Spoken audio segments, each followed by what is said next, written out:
Iwo Jima.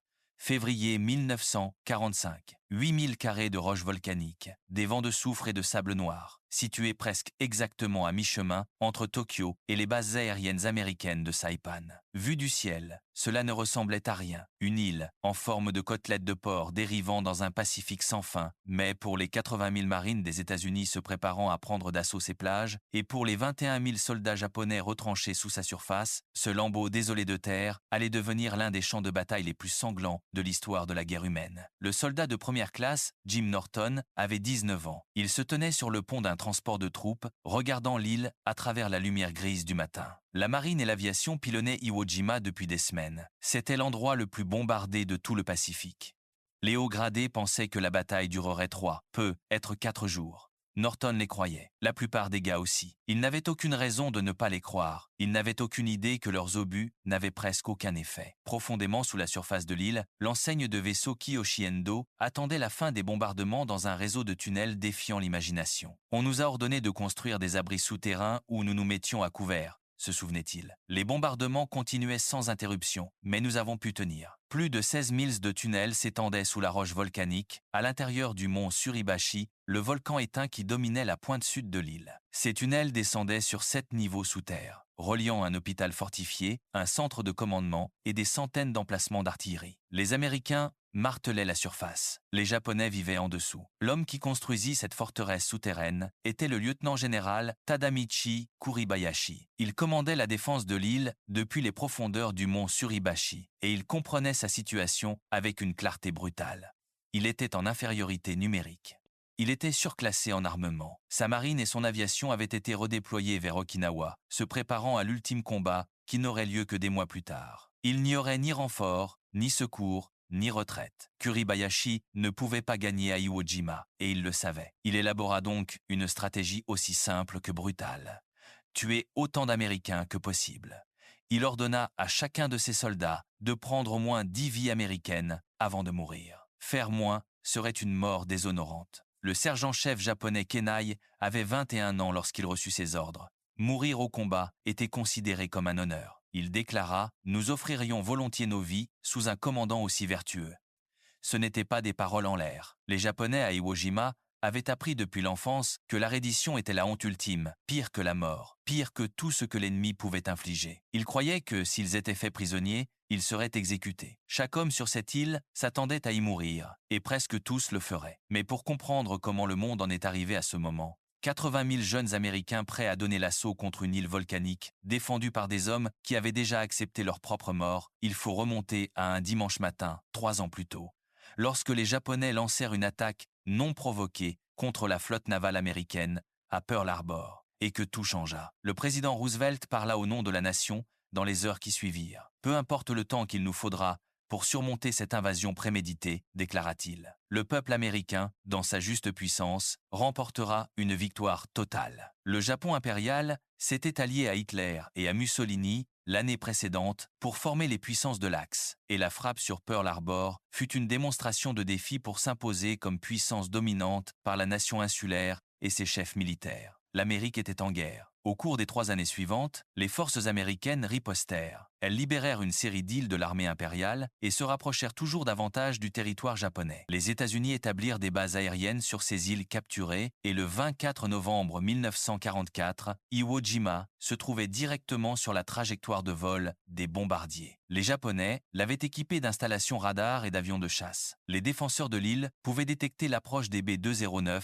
et lancer des chasseurs pour les intercepter. Plus de 100 équipages de bombardiers américains furent perdus. Les chasseurs japonais détruisaient également des navires de ravitaillement. L'île devait être prise, et ainsi, le matin du 18 février 1945, la marine des États-Unis commença à bombarder Iwo Jima depuis la mer et les airs. L'objectif était d'affaiblir la tête de plage en vue du débarquement qui commencerait le lendemain. 80 000 marines, dont beaucoup étaient des adolescents, des garçons qui n'avaient jamais quitté leur état d'origine avant de s'engager, s'apprêtaient à tenter la première invasion américaine du sol japonais souverain. Les défenseurs japonais comprenaient parfaitement ce que cela signifiait. C'était la première brèche dans leur patrie, et ils étaient prêts à mourir jusqu'au dernier, plutôt que de céder un seul mètre. À bord des transports de troupes, les Marines faisaient leurs derniers préparatifs. Certains nettoyaient leurs armes. D'autres écrivaient des lettres qu'ils espéraient ne pas être les dernières. Beaucoup assistaient à des offices religieux tenus sous les ponts, entassés dans des compartiments d'acier qui sentaient l'huile, la sueur, et quelque chose que personne ne voulait nommer, la peur. Jim Norton se souvenait du silence. On aurait pu entendre une épingle tomber à bord du navire, disait-il, parce que tout le monde était assez tendu. Dieu seul savait ce qui nous attendait. Allais-je être blessé, tué? Comment cela allait-il se passer? Personne ne parlait. Les hommes étaient assis dans la cale, attendant. Le soldat de première classe John Douglas avait aussi 19 ans. Ce n'était pas un garçon facilement effrayé. À 18 ans, on ne pense pas très loin, disait-il. Je n'avais pas vraiment peur. Mais il marqua une pause, et quelque chose changea dans sa voix. Il y avait une chose qui me préoccupait. Je savais que lorsque je descendrais cette échelle de corde le matin, je quittais le navire-mère, je n'aurais plus rien de l'Amérique. Je ne serais plus qu'un homme, dans un endroit où je n'avais aucune idée de ce qui allait m'arriver. Il laissa cette pensée en suspens. Cette partie était effrayante. Soldat de première classe. Clay Coble avait 19 ans. Il avait étudié les cartes et les photos de reconnaissance et il avait fixé la silhouette sombre du mont Suribachi s'élevant depuis l'extrémité sud de l'île. Je peux encore voir ça dans mon esprit, dit-il des décennies plus tard, en regardant la montagne. Je ne savais pas à quel point nous réussirions à monter cette montagne. Je pensais que ça allait probablement être une très mauvaise scène. Coble se souvenait de la manière dont les officiers présentaient les choses. Il n'était jamais question de « si on le prend », se rappelait-il. C'était « on va la voir et on va y aller, et les Japonais vont se rendre » ou « les gars, je suis désolé de vous le dire, mais vous devrez les tuer. Beaucoup de gens ont des scrupules à tuer, mais si vous ne les tuez pas, ils vous tueront. » À la tombée de la nuit le 18 février, la plupart des Marines essayèrent de dormir et échouèrent. Au matin, ils descendraient par des filets de chargement dans des péniches Higgins en bois tournant dans la houle, attendant le signal pour attaquer la plage. Chaque homme à bord de ces transports savait que certains d'entre eux ne reviendraient pas. La seule question était lesquels. Puis l'ordre arriva, « Marines, rejoignez votre poste de débarquement. » Les mots fendirent le silence comme une lame. Les sergents aboyèrent. Les hommes se levèrent, c'est le moment. Quelqu'un dit « Allons-y ». Un par un, ils passèrent les jambes par-dessus le bastingage et commencèrent à descendre les filets de chargement vers les bateaux en dessous. C'est comme grimper, se rappelait Norton. Mais on descend. On n'a pas envie de faire autre chose que ça. Mais ce sont les ordres, et c'est pour ça qu'on a été entraîné. Alors, on le fait. Les péniches Higgins se remplirent de Marines et quittèrent les navires, tournant en formation en attendant le signal. À l'intérieur de ces petites embarcations en bois, les garçons étaient serrés épaule contre épaule, exposés, vulnérables, et pour la première fois de leur jeune vie, sous le feu ennemi. Quand on n'a jamais reçu de tir dirigé vers soi, on ne sait même pas à quoi ça ressemble, dit Norton. Mais tout à coup, on réalise que ces sons sont différents. Ça fait ping, ping, ping. Quand vous tirez vous-même, c'est assez bruyant, et puis quand vous voyez des gens tomber, ils sont touchés. Sur l'île, les forces japonaises observaient l'armada approcher. L'enseigne Endo se souvenait des préparatifs. « J'ai ordonné que chaque homme reçoive 2 grenades. » Un officier japonais dirigeait. La première grenade était destinée à l'ennemi. La seconde devait servir à se suicider. S'ils étaient grièvement blessés ou allaient être capturés, il n'y aurait pas de prisonniers. D'aucun côté. Pas aujourd'hui. À 9 h du matin, le 19 février 1945, la première vague de péniches de débarquement se dirigea vers la plage. 80 000 Marines allaient apprendre ce que signifiait envahir Iwo Jima. Dès que les premières barges Higgins touchèrent le rivage, les Japonais ouvrirent le feu avec tout ce qu'ils avaient. Mitrailleuses lourdes, mortiers, artillerie, roquettes. Les hommes sur la plage envoyèrent un message radio au navire de commandement. Ils étaient cloués au sol par une résistance écrasante. La compagnie H du 28 régiment de Marines, l'unité chargée de percer les défenses japonaises et d'attaquer le mont Suribachi, ne put même pas débarquer. Ils tournèrent au large, attendant, encaissant le feu ennemi dans leurs embarcations ouvertes, sans aucune protection. Jim Norton était assis dans l'une de ces embarcations en train de tourner, regardant le chaos se déployer. « J'ai vraiment réalisé que je pouvais très bien être tué, » dit-il. « Nous pouvions voir des avions abattus, tomber en flammes et en fumée, et s'écraser dans l'eau. » Il regarda les visages autour de lui. Les gars ne veulent pas dire « j'ai peur ». Si un seul le dit, alors tout le bateau s'inquiète. On le garde pour soi. Le caporal Wesley Plummer avait 20 ans. Pendant que le bateau tournait, il plongea la main dans son sac et en sortit une petite carte. « J'ai lu le psaume 23 à plusieurs reprises, » dit-il doucement. « Le Seigneur est mon berger, je ne manquerai de rien. Il me fait reposer dans de verts pâturages. Il me conduit près des eaux paisibles. Il restaure mon âme. » Il marqua une pause. « Même quand je marche dans la vallée de l'ombre de la mort, je ne crains aucun mal, car tu es avec moi. » Il a gardé cette carte toute sa vie.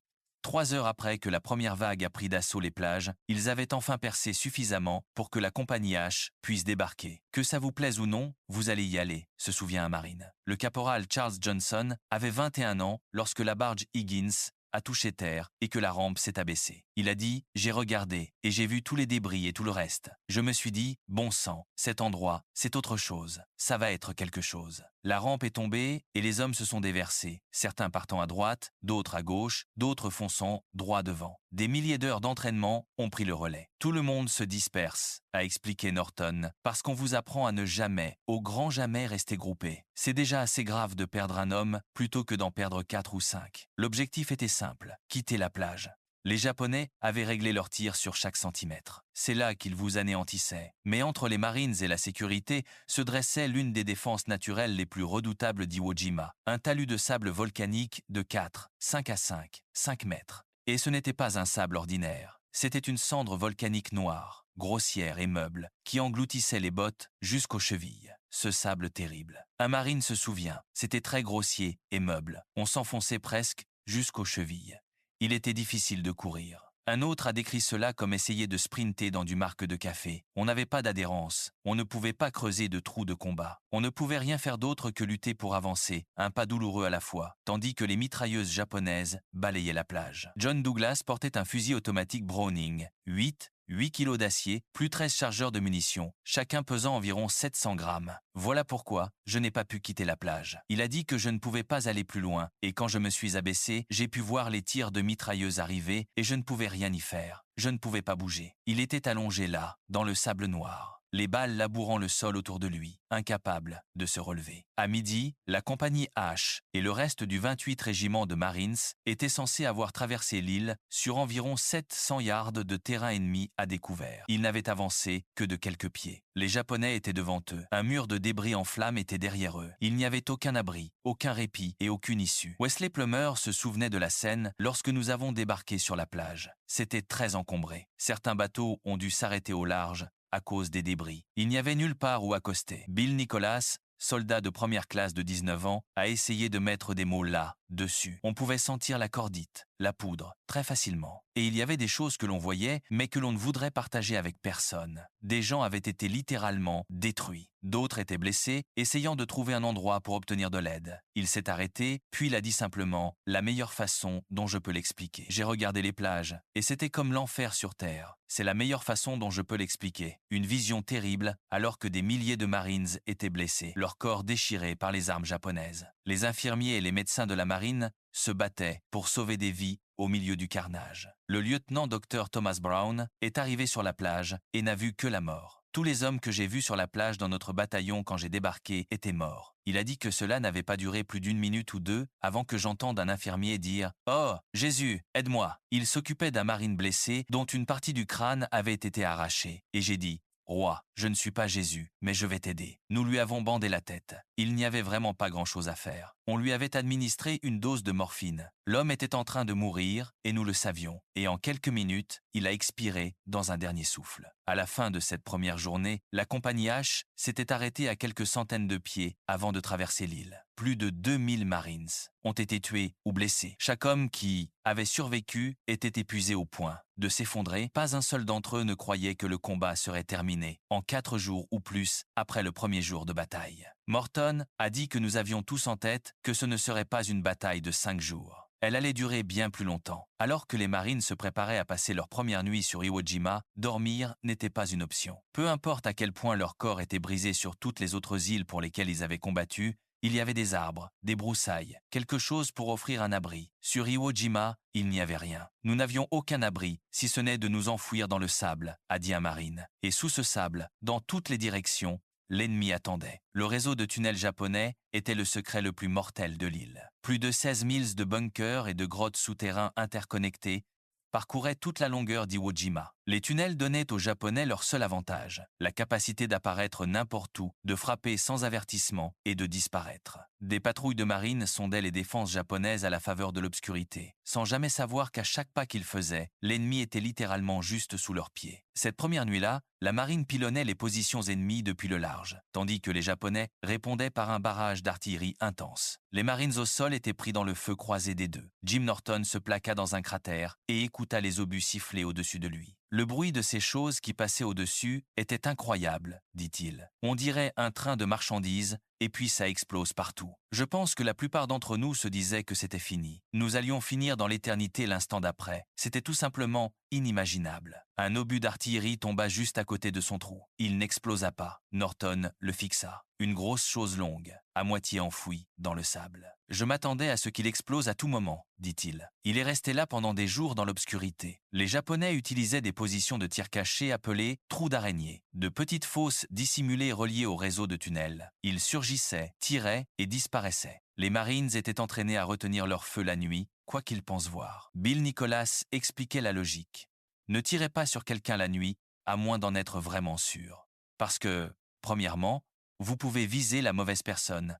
Et deuxièmement, vous pouvez révéler votre position. Nicholas portait un fusil automatique Browning capable de tirer 450 coups par minute.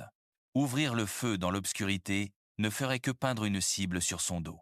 Pour distinguer les amis des ennemis dans le noir, les Marines utilisaient des mots de passe choisis spécifiquement, parce qu'ils contenaient des sons qui n'existaient pas dans la langue japonaise. Les mots de passe étaient soit des voitures, soit des arbres. Un Marine se souvenait de Lincoln parce qu'ils ont du mal à prononcer les L, et de Maple parce qu'ils ont vraiment du mal à prononcer ces sons dans la vallée de l'ombre de la mort. La survie dépendait de la capacité d'un homme à dire le mot Lincoln. Quand le soleil se leva enfin le deuxième matin, Jim Norton découvrit à quel point il avait frôlé la mort pendant la nuit. Juste à l'extérieur du trou de combat, probablement à moins d'1,50 m, se trouvait un soldat japonais mort. Il dit qu'il avait sur lui toutes sortes de choses pour nous faire sauter. Quelqu'un l'avait eu avant qu'il ne nous ait. Norton marqua une pause.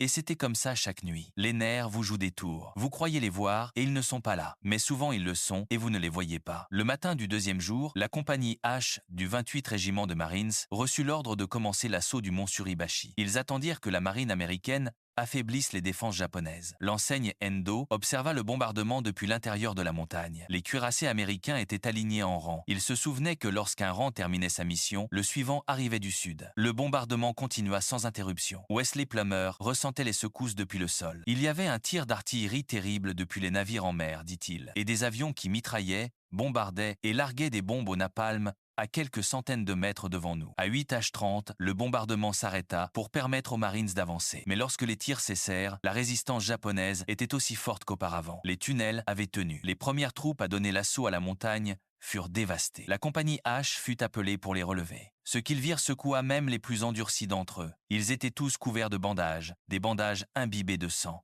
Un marine se souvenait qu'ils avaient leurs fusils retournés, avec des poches de plasma en perfusion, des blessés partout, et ils ont dit « Allons-y ». Et nous avons pensé, si nous finissons comme ces gars-là, nous aurons droit au même traitement. Mais ils y sont allés. Pour la première fois, les hommes de la compagnie H pouvaient réellement voir l'ennemi. La montagne était couverte de centaines de positions japonaises de canons et de mortiers, et les servants infligeaient des pertes dévastatrices. La compagnie était clouée au sol. Un char Sherman s'avança pour fournir un appui-feu. Son canon de 75 mm était assez puissant pour détruire les positions japonaises, mais l'équipage ne pouvait pas voir l'ennemi à travers les minuscules ouvertures du char. Il y avait un téléphone monté à l'extérieur du char. Un homme pouvait le décrocher et diriger le tir de l'équipage. Mais atteindre ce téléphone signifiait traverser un terrain découvert à la vue de toutes les armes japonaises sur la montagne. C'était un endroit terrible où aller. Un marine a dit, parce que toutes les armes légères japonaises étaient dirigées vers le char, et quiconque parlait au téléphone risquait fort d'être abattu. Le caporal Charles Johnson n'hésita pas. « Je ne sais vraiment pas ce qui m'a poussé à faire ça », dira-t-il des années plus tard. Je savais que nous avions besoin de plus de puissance de feu là-haut. Il courut jusqu'au char, saisit le téléphone et indiqua à l'équipage où se trouvaient les Japonais. Le char ajusta son tir et ouvrit le feu.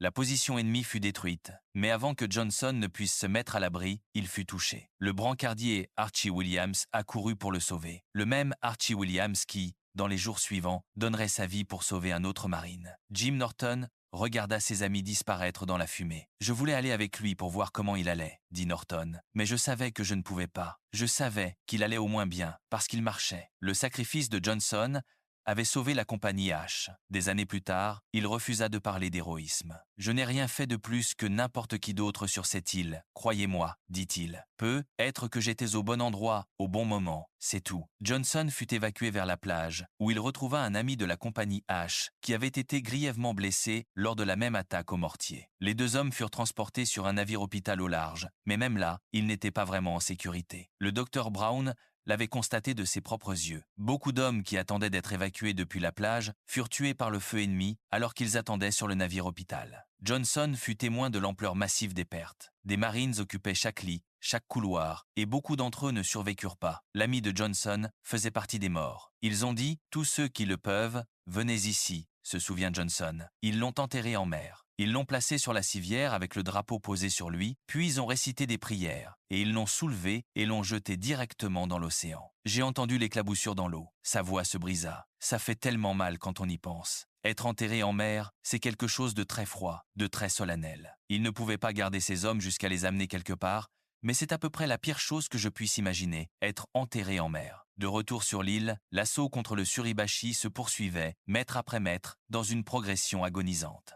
Chaque bunker japonais creusé dans la montagne devait être détruit individuellement. Chaque mètre de terrain se payait en sang. John Douglas décrivait le rythme pour traverser l'île. « Je crois que c'était 1000 yards dans cette zone de goulot d'étranglement. Il nous a fallu 3 jours pour franchir ces 1000 yards, un processus lent et misérable. On était plus souvent à terre que debout. Les pertes étaient incessantes. » Douglas se retrouva dans un cratère avec un autre marine portant un fusil automatique Browning. Leur chef d'escouade leur dit qu'il ne fallait pas laisser trop de puissance de feu au même endroit. L'autre marine se déplaça. Ce jeune homme fut aussitôt touché. Douglas dit « Une balle de calibre, 25 en plein dans la gorge. Il a à peine battu des paupières 2 fois, puis il était mort. On se demande si on ne sera pas le prochain, car il ne restait que 6 ou 7 hommes sur nos 45 qui n'étaient ni tués ni blessés, seulement 6 ou 7, alors que le 28 régiment de Marines progressait centimètre par centimètre vers le sommet. Chaque jour était pire que le précédent. Les hommes ne tenaient plus à rien, pas de sommeil, peu de nourriture, l'adrénaline et l'entraînement. Les seules choses qui les maintenaient debout, et leurs armes défaillaient. Je ne pouvais pas tirer avec mon bar parce qu'il était rempli de cendres volcaniques. Douglas dit « J'ai eu un mal de chien à garder ce truc propre. Il ne tirait pas la moitié du temps. » Dans la nuit du 22 février, la 4e nuit de la bataille, Douglas et le caporal Clyde Larkin étaient dans un trou lorsqu'un infiltré japonais apparut. L'arme de Douglas était enrayée par les cendres. Le soldat japonais retira la goupille d'une grenade à main. Larkin tira et manqua, puis Larkin le tua, mais la grenade avait fait son œuvre. J'ai dit à Larkin « Je suis touché », se souvient Douglas, et il a dit quelque chose d'étrange. « Ne meurs pas ici, Doug. Sors du trou. » La jambe de Douglas était gravement blessée. Il dut ramper sur 30 pieds à découvert pour atteindre le plus proche infirmier. D'une manière ou d'une autre, il y parvint, et c'était Archie Williams qui l'attendait. « Il m'a donné de la morphine », dit Douglas. « Et puis, il est resté assis là, dans le trou avec moi. Il est resté toute la nuit avec moi. Il ne m'a jamais quitté, c'est mon héros. » Ce qui est incroyable chez un infirmier militaire, poursuivit Douglas, c'est qu'il réponde à chaque appel et à tous ceux qui ont besoin d'aide. Peu importe l'intensité du feu ou à quel point c'était à découvert, si quelqu'un criait « infirmier », un infirmier accourait. Il se met exactement au même endroit où l'homme a été touché. Les chances de ne pas être touché sont presque incroyables. Mais c'est ce que font ces gars-là. La vie d'un infirmier est très, très fragile à la première lueur du jour. Des brancardiers ont transporté Douglas jusqu'au poste de secours. En chemin, son meilleur ami Charlie Bond l'a trouvé. Bond était dans la compagnie I, Douglas dans la compagnie H. Il m'a dit de prendre soin de moi et d'aller bien. Douglas dit qu'il a marqué une longue pause. Enfin bref, il ne s'en est pas sorti. Charlie Bond a été tué par un tir de mortier. Avoir quelqu'un qui est vraiment ton ami, ça rend la guerre très proche. Et puis, le 5e jour, c'est arrivé. Les hommes de la 5 division du 28 régiment de Marines, compagnie Easy, ont combattu jusqu'au sommet du mont Suribachi et ont hissé le drapeau américain. Bill Nicholas, qui avait été évacué vers un navire-hôpital avec des blessures par éclat à la jambe et au visage, était en cours de transfert quand quelqu'un lui a dit de regarder. « Je me suis redressé sur la civière », a-t-il dit, et j'ai regardé en direction du mont Suribachi. Et à ce moment-là, le drapeau a été hissé. sa voix s'adoucit. C'était une vision magnifique. Mais il y a beaucoup de gars qui ne l'ont jamais vu, ne la verront jamais. Wesley Plummer observait depuis le pied de la montagne. Ça m'a fait monter les larmes aux yeux. Il a dit, c'était émouvant. Après tous les camarades que nous avions perdus pendant les quelques jours qu'il a fallu pour prendre cet endroit, les Marines avaient payé un prix effroyable pour planter ce drapeau. Plus de 5600 hommes avaient été tués ou blessés, rien que durant les 5 premiers jours. Pendant un bref instant lumineux, les Marines survivants crurent que le pire était passé. Nous pensions que c'était fini. Un homme a dit qu'il pensait que c'était la fin avec le drapeau là-haut. Ce qu'il ne savait pas, ce que personne à la surface ne savait, c'est que les Japonais occupaient encore des kilomètres de tunnels et de grottes, traversant l'intérieur de la montagne et toute l'île. L'enseigne Endo l'a confirmé de l'autre côté. Suribachi était conquis, mais nous avons encore infligé beaucoup de dégâts aux Américains. L'opération du général Kuribayashi, consistant à passer sous terre, avait été efficace. La bataille n'était pas à moitié terminée, et le pire restait à venir. Après que le drapeau a été hissé sur le Suribachi, chaque compagnie a reçu l'ordre de pousser vers le nord et d'aider à prendre les aérodromes au centre de l'île. Les marines se sont mis en marche, s'attendant à une résistance réduite. Au lieu de cela, les combats sont devenus encore plus féroces. Le célèbre drapeau, en fin de compte, n'avait pas brisé la volonté de l'ennemi. Il l'avait attisée. Il avait intensifié la haine des Japonais. Un marine se souvient. Ils sont vraiment entrés en guerre après ça, en voyant notre drapeau là, haut. Clay Cobb a décrit ce que c'était. On ne pouvait pas se relever et courir. Si on le faisait, on était tué. Et quand on est dans quelque chose comme ça, on peut se plaquer terriblement au sol. On apprend vraiment à connaître la terre-mère. Les Japonais contrôlaient le terrain depuis en dessous. Leur réseau de tunnels signifiait qu'ils pouvaient apparaître derrière les marines, à leur côté, voire sous eux. Les combats ne ressemblaient à rien de ce pourquoi les Américains avaient été entraînés. Au cours des 3 jours suivants seulement, plus de 2400 Marines furent blessés ou tués. Jim Norton tenta de le décrire. On se fait des idées de ce que le combat pourrait être, dit-il. Nous n'avions jamais pensé que ce serait comme ça. Les pertes là-bas étaient tout simplement inimaginables. Un véritable enfer sur Terre. Cet endroit était tout simplement incroyable. Les Marines découvrirent et capturèrent des centaines de grottes reliées au réseau de tunnels. Et enfin, ils comprirent comment l'ennemi pouvait rester invisible, tout en opposant une résistance si meurtrière. Les Américains tentèrent d'utiliser des prisonniers de guerre pour convaincre les Japonais cachés dans les grottes de se rendre. La plupart refusèrent. Beaucoup choisirent la mort. Les forces eurent recours à des lance-flammes, projetant du napalm dans les grottes et les tunnels. Le sergent-chef Kanaï expliqua l'état d'esprit japonais. Lorsque nous avons rejoint le service, nous savions que nous combattrions jusqu'à la dernière goutte de sang pour notre pays. On nous avait appris que si nous devenions prisonniers de guerre, nous serions abattus. Il n'y avait pas d'autre choix. Certains Marines pénétrèrent eux-mêmes dans les grottes. Cela vous donne un sentiment de malaise d'y être, dit l'un d'eux, parce qu'on ne sait jamais d'où ils vont surgir. Nous n'y restions pas longtemps. Ce qu'ils ne pouvaient pas nettoyer, ils le scellaient. Les équipes de démolition utilisaient des explosifs pour faire s'effondrer les entrées des grottes, piégeant les soldats japonais à l'intérieur. Alors que la bataille entrait dans sa 2e semaine, il y eut de rares accalmies dans les combats, de brèves pauses qui permettaient aux hommes de se reposer, d'écrire chez eux et de se rappeler qu'un monde existait au-delà de cette île. Mais toute communication était contrôlée. Les lettres étaient courtes et vagues. La lettre de Jim Norton, datée du 26 février, disait seulement « Chère maman, les combats ont été violents, mais je m'en suis sorti. Ces 8 derniers jours ont été mouvementés. Rien de plus n'était autorisé. Rien de plus ne pouvait être dit. Les repas étaient une autre petite consolation. Les hommes recevaient des rations, des cigarettes, des biscuits secs, des boîtes de viande. Le Dr Brown a découvert quelque chose d'unique à propos du paysage volcanique d'Iwo Jima. Nous nous trouvions dans une zone où le sol était chaud, composé d'anciens dépôts volcaniques, et nous avions l'habitude de cuire nos rations dans les évents de vapeur qui s'échappaient à travers les rochers. C'était un petit réconfort dans un enfer inimaginable. Bill Nicholas, qui avait été évacué avec des blessures par éclat d'obus, fut soigné sur le navire-hôpital, puis renvoyé sur l'île après seulement 3 jours. Ayant appris que cet éclat n'avait pas blessé mon œil, on m'a déclaré apte à retourner au combat. Il a raconté qu'il était redescendu dans une péniche Higgins, avec un groupe de renforts tout frais, qui n'avait jamais connu le combat, et qu'il se dirigeait de nouveau vers les plages de sable noir. Lorsqu'il retrouva son unité, il n'en restait presque plus rien. Cela faisait 14 jours. Les Marines combattaient sur Iwo Jima depuis 14 jours, et le 28 régiment, compagnie H, avançait vers l'extrémité nord de l'île, se rapprochant du nouveau centre de commandement japonais. Les combats s'intensifiaient à chaque pas. Les marines ne voyaient pas l'ennemi, mais savaient qu'il se trouvait juste derrière la prochaine crête. L'unité de Jim Norton avait pris une petite crête et se préparait à avancer. Nous étions protégés par des rochers et divers obstacles, se souvient-il. Mais nous savions que nous devions progresser. L'un de nos hommes pouvait voir l'ennemi là, bas, et a demandé « Quelqu'un a des grenades ?» Et je lui en ai lancé quelques-unes.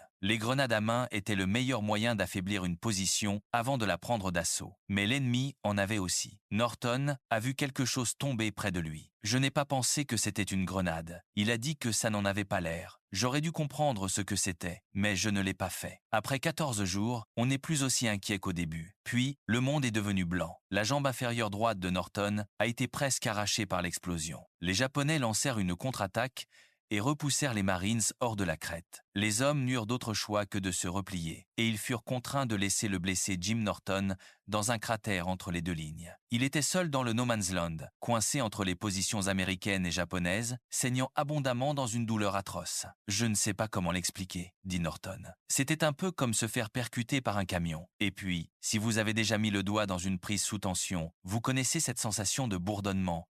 C'est ce que ressentait tout mon côté. Il perdit connaissance. Combien de temps il resta inconscient, il ne le savait pas. Corpsman Archie Williams, le même Archie Williams qui était resté avec John Douglas toute la nuit, qui n'avait jamais manqué de répondre à l'appel d'un infirmier, allait devoir braver le feu ennemi pour atteindre Norton. S'il attendait, Norton se viderait de son sang. Alors Williams se dirigea vers les lignes japonaises pour aider son ami. Ce n'était pas juste un infirmier inconnu qui arrivait, se souvient Norton. Je le connaissais. On avait vécu avec ce gars pendant 1 an et demi. Il était dans ma tente. On était vraiment proches. Williams atteignit Norton et lui fit une injection de morphine. Puis, en se redressant pour continuer à soigner la blessure, il dit 2 mots. « Je suis touché ». Norton, dérivant entre conscience et inconscience, tenta de comprendre ce qui se passait. Williams lui dit qu'il devait repartir. Lui-même était blessé et il pensait probablement que Norton avait plus de chances de survivre. S'il restait à couvert, je lui ai dit « Non, reste ici », se souvient Norton. « Tu sais où nous sommes, ils vont nous avoir ». Mais Williams était déjà en mouvement. Il dit « Je retourne ». En chemin, il vit un autre marine blessé, être touché par la même explosion et s'arrêta pour l'aider. Archie Williams fut de nouveau touché. Cette fois, la blessure fut fatale. C'était juste un type ordinaire dont on savait qu'il ferait ce qu'il fallait, dit Norton doucement. Je suppose que les Américains sont comme ça. On fait ce qu'on doit faire quand on doit le faire, mais c'était quelqu'un de formidable, et il est parti comme ça. Avec Archie mort, Norton se retrouva de nouveau seul, saignant de sa jambe broyée, incapable de bouger, un tireur d'élite japonais criblant son cratère. Chaque fois que je bougeais, je ne pouvais même pas bouger, dit-il, parce que le sniper tirait sans arrêt dans ce trou. Alors, je devais rester immobile, faire semblant d'être mort. La douleur dépassait tout ce qu'il avait imaginé. Je n'arrêtais pas de penser que j'en avais assez. Je pouvais couper ça et ça ne ferait pas si mal, ce qui est ridicule. Mais on ne sait plus quoi penser. Il est resté allongé là pendant 12 heures, être plus. Puis, les tirs de sniper se sont arrêtés. La nuit est tombée et Norton a appelé à l'aide. Les marines les plus proches étaient à 50 yards. Et au début, il n'était pas sûr que ces cris ne soient pas un stratagème japonais. L'ennemi était connu pour attirer les Américains à découvert avec de faux appels. Puis le sergent Jack Burns reconnut la voix. « John, c'est toi ?» cria Burns dans l'obscurité. « Continue de parler pour que je puisse te trouver. » Burns se porta volontaire pour y aller en premier. Lui et un groupe de Marines quittèrent leur couverture et rampèrent dans le No Man's Land, à la vue directe des positions japonaises. Il ne restait plus d'arbres, dit Norton, juste des souches, et ce qu'il en restait. Ils ne savaient pas où ils allaient. Ils mettaient leur vie en jeu en sortant là. Ils auraient dû recevoir une médaille. Les sauveteurs n'avaient même pas de civière, juste un abri, une demi-toile de tente. Ils chargèrent Norton dessus et commencèrent à ramper pour revenir. Pendant tout le trajet du retour, ils tiraient des fusées éclairantes sur nous pour pouvoir nous voir. Norton se souvenait que les Japonais, comme les nôtres, lançaient des fusées. Donc chaque fois qu'une fusée partait, il devait s'arrêter, me poser au sol et se coucher pour ne pas être vu. Pouce par pouce, fusée après fusée, ils l'amenèrent jusqu'au poste de secours. Le docteur Brown et son équipe travaillaient dans des conditions inimaginables dans n'importe quel hôpital. Le poste de secours n'était pas protégé. Brown dit que certains médecins furent touchés, l'un fut tué. Parfois, les combats étaient si intenses que nous avons soigné 92 blessés en environ 2 heures. Quand ils examinèrent la jambe de Norton, ils essayèrent de la redresser. On lui demanda s'il pouvait ressentir quoi que ce soit. Il répondit non. Un prêtre vint lui administrer les derniers sacrements. Jim Norton était pratiquement perdu. À ce moment-là, il avait perdu trop de sang, mais il était encore en vie. Et les hommes qui s'étaient glissés dans l'obscurité pour le trouver, les hommes qui avaient tout risqué parce qu'ils récupèrent toujours leurs blessés et ramènent même leurs morts quand ils le peuvent. Il lui avait donné une chance, tandis que Jim Norton luttait pour sa vie, la raison de la prise d'Iwo Jima commençait déjà à prouver sa valeur. Un bombardier 29, appelé Dynamite, revenant d'un raid sur Tokyo avec les portes de sa soute à bombe bloquée ouvertes et sa vanne de carburant de réserve coincée, effectua un atterrissage d'urgence sur l'une des pistes capturées. 30 minutes plus tard, l'avion réparé redécolla. Son équipage de 11 hommes fut sauvé. À partir de ce moment-là, les avions de ravitaillement américains et les bombardiers endommagés utilisèrent régulièrement les pistes, même si la résistance japonaise acharnée se poursuivait à l'extrémité nord de l'île. Sur le champ de bataille où se trouvait l'unité de Wesley Plummer, ils atteignirent l'extrémité nord de l'île et rencontrèrent une forte résistance. Les Marines demandèrent une mitrailleuse pour fournir un tir de couverture et Plummer savait ce que cela signifiait. Installer une position exposée et surélevée pour établir un champ de tir. Un homme avait déjà été tué à l'endroit où Plummer devait se placer. Je savais à quel point c'était dangereux, dit-il, mais cela faisait simplement partie de la protection par le feu de notre peloton. Il grimpa par-dessus les rochers et installa la mitrailleuse. J'entendais les balles siffler autour de moi pendant 2 heures. Il tint cette position, déversant un feu nourri sur les lignes japonaises, maintenant ses camarades Marines en vie suffisamment longtemps pour qu'ils puissent avancer à travers un ravin et remonter de l'autre côté. Il ne fut pas touché. C'était, tout point de vue, un miracle. Les Japonais devenaient désespérés. Leurs troupes lançaient des charges banzai, les officiers en tête, sabres dégainés. Des soldats criaient et agitaient des drapeaux, fonçant droit dans le feu américain. L'enseigne Endo a décrit la mentalité. Lorsque les officiers lançaient leurs derniers assauts, ils menaient la charge avec leurs sabres. C'était une question de principe de foncer sur l'ennemi lorsqu'ils allaient mourir. Bill Nicholas a été témoin de l'une de ces attaques. Ils surgissaient rapidement, disait-il, courant, criant, agitant leurs drapeaux. Tout était terminé en 5 ou 10 minutes peut-être. Je n'ai jamais vu d'autres survivants. Après ça, j'ai vu beaucoup de morts, mais jamais de vivants. Même la reddition était une arme. Un jour, 3 soldats japonais sont apparus les mains levées, portant des drapeaux blancs, et lorsqu'ils se sont avancés à découvert, se souvenait un marine, certains se sont levés pour accepter la reddition. L'un d'eux est tombé et est devenu un trépied humain. Ils avaient une mitrailleuse attachée dans son dos. D'autres se ruaient en avant, serrant des grenades dégoupillées contre leur poitrine, se faisant exploser en plein élan. Et même après la mort, les Japonais restaient dangereux. Ils piégeaient leur propre mort. Un marine a dit « Si vous touchiez le corps, vous étiez tué ». Les planificateurs de la bataille avaient prévu 3 à 4 jours. Cela s'étirait maintenant au-delà de 2 semaines, puis 3, puis 1 mois. On se sent sans espoir quand on est là-bas. Un marine a admis, on se dit qu'on ne va jamais s'en sortir. C'est ce que je ressentais. Je pensais qu'on ne quitterait jamais cet endroit. Près de 12 000 marines avaient été tués ou blessés. On se demande simplement, avec tous les gars qui sont partis, à quel moment ça va être mon tour. Puis, au 23 jour, Bill Nicholas a reçu une livraison inattendue lors d'un rare appel du courrier. Il y a eu un appel du courrier, et nous pensions que c'était un miracle d'être à Iwo Jima et que cela se produise. Et maintenant, il faisait l'appel du courrier. Sa lettre venait du Dr Helen P. Burke, la surintendante des écoles de sa ville natale. Nicholas l'ouvrit et lut qu'il recevait l'adhésion à la National Honor Society et qu'on lui décernait son diplôme de fin d'études secondaires. Il enleva son casque, glissa la lettre dans la doublure, remit sa casquette de baseball et son casque. « Donc j'ai mon diplôme de lycée », dit-il avec un léger sourire. « Être qu'1 jour, ça me servira, mais c'est du passé. » Dès le lendemain matin, Nicholas et son peloton repartirent. Ils avaient avancé d'environ 40 ou 50 pieds lorsqu'ils tombèrent dans une embuscade japonaise depuis un trou d'araignée. Tout ne dura que quelques secondes. Nicholas dit « J'ai été touché au bras gauche. Les 2 gars au milieu ont été tués sur le coup. Mon copain a eu le pouce de la main gauche arraché par une balle. » Nicholas fut de nouveau évacué. Cette fois, il ne reviendrait pas. À la pointe nord de l'île, les dernières forces du général Kuribayashi étaient acculées dans une zone si sauvage qu'elle avait gagné le nom de Bloody Gorge. Les Japonais manquaient de tout, munitions, eau, nourriture, pansements. Le sergent-chef Kenai décrivit les derniers jours. Notre état physique s'était détérioré. Nous souffrions du manque de nourriture et d'eau. Nous n'avions plus de pansements. Alors nous arrachions les uniformes des soldats morts pour panser nos blessures. Kunai porta un dernier message au quartier général de Kuribayashi, une communication du contre-amiral Ishimaru, demandant à toutes les forces restantes de se regrouper pour un dernier barou d'honneur. Kanai savait que ce serait la dernière bataille, le 26 mars 1945, 36 jours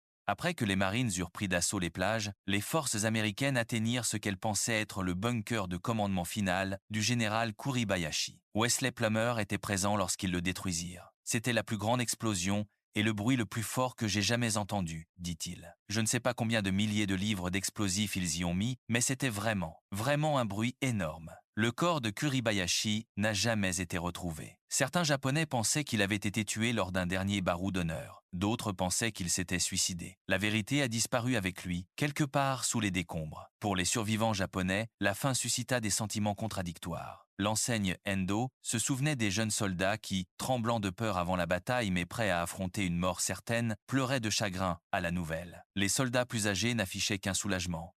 Et certains nourrissaient une rage qui ne s'éteindrait jamais. L'enseigne Saya Old parla du Premier ministre Hideki Tojo, avec un mépris que les décennies n'avaient pas atténué. « Je ne pardonnerai jamais Tojo. Il a plongé les gens dans la détresse la plus extrême et est resté à Tokyo à vivre dans le luxe. Même maintenant, je ne lui pardonnerai pas. » Les chiffres d'Iwo Jima défient l'entendement. Sur environ 21 000 défenseurs japonais, plus de 20 000 furent tués. Seuls environ 250 furent faits prisonniers. Du côté américain, plus de 6 000 Marines moururent et près de 20 000 furent blessés. L'enseigne Endo nota la symétrie tragique. Le nombre de morts du côté japonais était bien plus élevé parce que les Américains secouraient et soignaient leurs blessés. Les soldats japonais blessés auraient pu survivre s'ils avaient été secourus, mais cela n'était pas possible, alors ils sont tous morts. La compagnie H du 28 régiment de Marines paya l'un des prix les plus élevés. Elle avait débarqué à Iwo Jima avec 240 Marines et 6 infirmiers de la Navy. Elle quitta l'île avec 43 hommes, soit un taux de perte de 82%. Les chiffres ne rendent pas compte de ce que cela signifie. Cela signifie que sur 5 garçons qui descendirent de ces filets de cargaison le matin du 19 février, 4 furent tués ou blessés. Cela signifie que l'homme à côté de vous, et celui à côté de lui, et celui à côté de lui, presque à coup sûr, l'un de vous ne rentrerait pas chez lui. Alors que les survivants regagnaient la plage, ils passèrent devant un cimetière où des milliers de leurs frères Marines étaient enterrés sous des croix blanches. Toute la zone où nous avions combattu était couverte de croix blanches. Un homme se souvenait qu'ils avaient organisé une cérémonie commémorative pour la 5e division de Marines.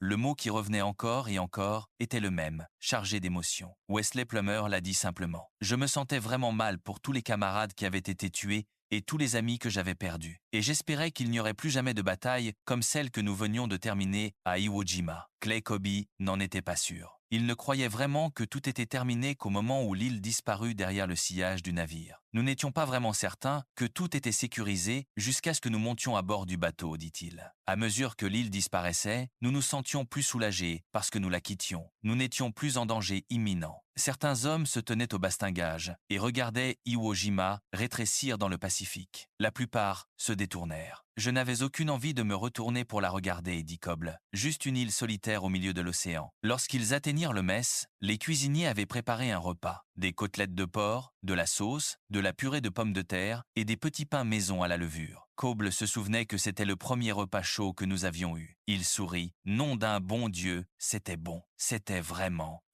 bon. Jim Norton était allongé dans un lit d'hôpital à Guam. Dès qu'il fut assez fort pour tenir un stylo, ou plutôt, dès qu'une infirmière put en tenir un pour lui, il dicta une lettre à la maison. Elle commençait comme toutes les lettres. « Chère maman », ce qui suivait était plus difficile. Vous avez probablement reçu ma lettre du 26 février, écrite en pleine action, et vous savez combien nous étions occupés. Vous comprenez, j'en suis sûr, que je ne pouvais pas écrire aussi souvent que d'habitude, mais vous savez que vous êtes toujours dans mes pensées. J'ai eu beaucoup de chance au moment où je vous ai écrit, mais les choses se sont durcies, et j'ai été blessé il y a 2 semaines aujourd'hui. En étant allongé ici à réfléchir, j'ai décidé que vous voudriez savoir ce qui s'est réellement passé. Un mortier japonais a frappé, et mon pied droit et ma cheville ont été brisés, provoquant une fracture ouverte. Apparemment, une infection s'est déclarée et les médecins du poste de secours à l'arrière ont jugé nécessaire d'amputer ma jambe droite. Il marqua une pause. Je tiens vraiment à vous rassurer. Je ne m'inquiète pas du tout pour moi et je sais combien j'ai de la chance d'être en vie et j'attends avec impatience le jour où je pourrai être de retour à la maison avec vous pour de bon. Au revoir. Maintenant, que Dieu vous bénisse tous. Tout mon amour. Jim. Il avait 19 ans. Les Marines, ceux qui étaient physiquement capables, commencèrent à se préparer pour la prochaine bataille, l'invasion du Japon continental. Ils s'attendaient à ce que ce soit pire qu'Iwo Jima, bien pire. Nous estimions être vraiment chanceux si nous survivions au débarquement au Japon. Plummer dit « Je n'avais pas une vision optimiste de cela. J'avais le sentiment d'avoir épuisé toute ma chance à Iwo Jima. Coble était d'accord. Je pensais que cela durerait des années, à cause de ce que nous avions vécu. Pas question d'abandonner. Il n'abandonnerait pas. Nous pensions qu'il combattrait jusqu'au dernier. Aucun d'eux ne savait qu'une arme rendrait l'invasion inutile. Le 6 août 1945, les États-Unis larguèrent une bombe atomique sur la ville industrielle japonaise d'Hiroshima. 3 jours plus tard, une seconde bombe tomba sur Nagasaki. L'enseigne Endo, l'homme qui avait survécu au tunnel d'Iwo Jima, en parla avec une complexité que peu d'autres pouvaient revendiquer. C'est terrible de tuer autant de personnes avec une seule bombe. Mais à cette époque, le Japon était prêt à continuer à se battre, même si les 100 millions de ses citoyens devaient être tués. Bien que j'éprouve une profonde compassion pour les victimes d'Hiroshima et de Nagasaki, je crois que c'est grâce à leur sacrifice que le peuple japonais a été sauvé. Le 2 septembre 1945, le Japon capitula officiellement. La guerre avait coûté la vie à 300 000 Américains et à plus d'1 million de Japonais. Le coût en vie humaine fut immense, mais la Seconde Guerre mondiale était enfin terminée. Bill Nicholas le résuma simplement: c'est un bon sentiment de savoir que les hostilités ont pris fin. Nous avons atteint notre objectif. La guerre est finie. Maintenant, il est temps de rentrer et de redevenir un civil. Mais la transition ne serait pas facile. Les anciens combattants blessés furent renvoyés chez eux à bord de trains hôpitaux, une tournée à travers l'Amérique qui donna au pays son premier véritable aperçu de ce qui s'était passé sur cette petite île lorsque le train de Norton s'arrêta à Chicago. Sa mère était là, tous les médias étaient là. Des photographes de journaux, Norton se souvenait que ma mère et moi, nos photos étaient dans le tribune. C'était formidable de la revoir. Il était parti, depuis des années. Mais plus loin sur la ligne, dans une petite ville de Pennsylvanie, l'accueil fut différent. Les hommes et les femmes venus à la gare n'étaient pas préparés à ce qu'ils virent. De jeunes hommes, des garçons, en réalité, sans jambes, sans bras, privés de partie d'eux-mêmes, qui ne repousseraient jamais. C'était un spectacle que personne ne voulait voir. Norton a dit: tous ces jeunes qui descendaient sans jambes et sans bras, ça a été un choc pour eux tous. Ils se sont simplement retournés et sont rentrés dans la gare. Ils n'ont pas pu le supporter. Il marqua une pause. Je ne peux pas leur en vouloir. Pour sa bravoure sous le feu, Wesley Plummer reçut la Silver Star pour avoir aidé à détruire une position de mortier ennemi. Charles Johnson reçut également la Silver Star pour ses actions près du char. Et le corpsman qui n'a jamais cessé de courir vers les blessés, l'homme qui est resté avec John Douglas toute la nuit, qui a rampé dans le No Man's Land pour sauver Jim Norton, qui a été tué en tentant de sauver un autre marine, Archie Williams, reçut à titre posthume la Congressional Medal of Honor. Le sergent-chef Kenney faisait partie des quelques 250 soldats japonais capturés vivants à Iwo Jima. Il se cacha dans une grotte pendant des mois après la fin de la bataille, survivant grâce à des rations américaines volées.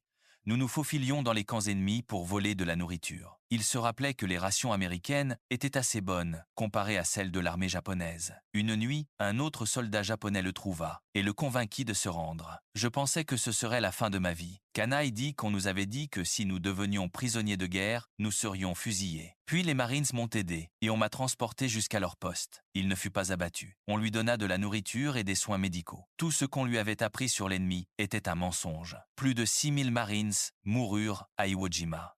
Plus de 20 000 soldats japonais périrent. Chacun d'eux était le fils de quelqu'un, l'ami de quelqu'un, la raison d'espérer de quelqu'un. Ce n'étaient pas des nombres, ce n'étaient pas des statistiques. C'étaient des garçons de 19 ans du Kansas et des sergents de 21 ans de Tokyo, et ils méritaient des vies entières qui leur ont été volées sur 8 miles carrés, de sable volcanique noir au milieu de l'océan Pacifique.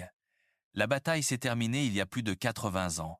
Mais ces échos ne se sont jamais éteints. Ils vivent dans les croix blanches qui couvrent le sol, où la compagnie H a combattu. Ils vivent dans les murs, témoignages des hommes qui y étaient, des témoignages livrés d'une voix tremblante, et les yeux humides des décennies après que les armes se sont tues. Et ils vivent dans l'obligation solennelle qui incombe à chaque génération suivante. Se souvenir, non comme un acte de nostalgie, non comme un exercice de patriotisme, mais comme un acte de défense contre l'oubli qui permet à l'histoire de se répéter.